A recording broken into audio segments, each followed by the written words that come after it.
নমস্কার বন্ধুরা, শেয়ার করলাম পালং শাকের কচুরি। ভিডিওটি শেষ পর্যন্ত দেখবেন। দুআটি পালং শাক পরিষ্কার করে ধুয়ে কেটে রেখেছিলাম। কড়াইতে লো টু মিডিয়াম ফ্লেমে 5 মিনিট ভাপিয়ে নিয়েছি। মিক্সিতে 2 টেবিল চামচ জল দিয়ে পেস্ট করে নিতে হবে। একটি পাত্রে মেজারমেন্ট কাপের 1 কাপ ময়দা দিলাম, 1 কাপ আটা,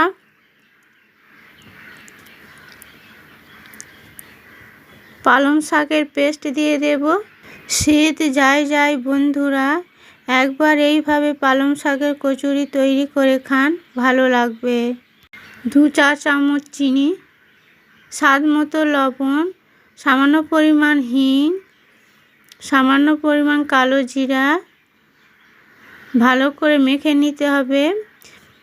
এখানে কোনো জল ব্যবহার করব না। পালং শাকের পেস্ট অনেকটা লুজ রয়েছে। সাদা তেল ব্যবহার করতে ভুলে গেছি। 2 টেবিল চামচ সাদা তেল দিয়ে দেব।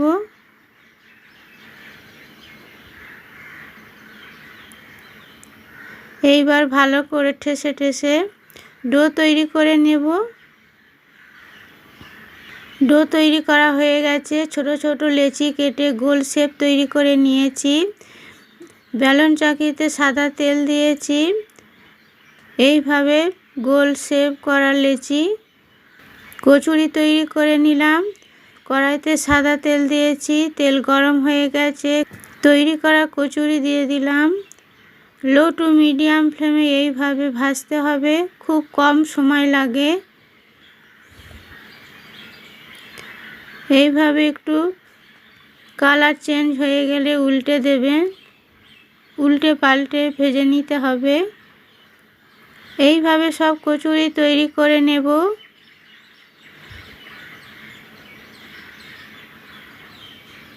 তৈরি করতে খুবই সোজা, খেতেও দারুণ মজা। বন্ধুরা, সাদা আলুর তরকারির সাথে আমি পরিবেশন করব। আপনারা যে কোনো তরকারির সাথে পরিবেশন করতে পারেন।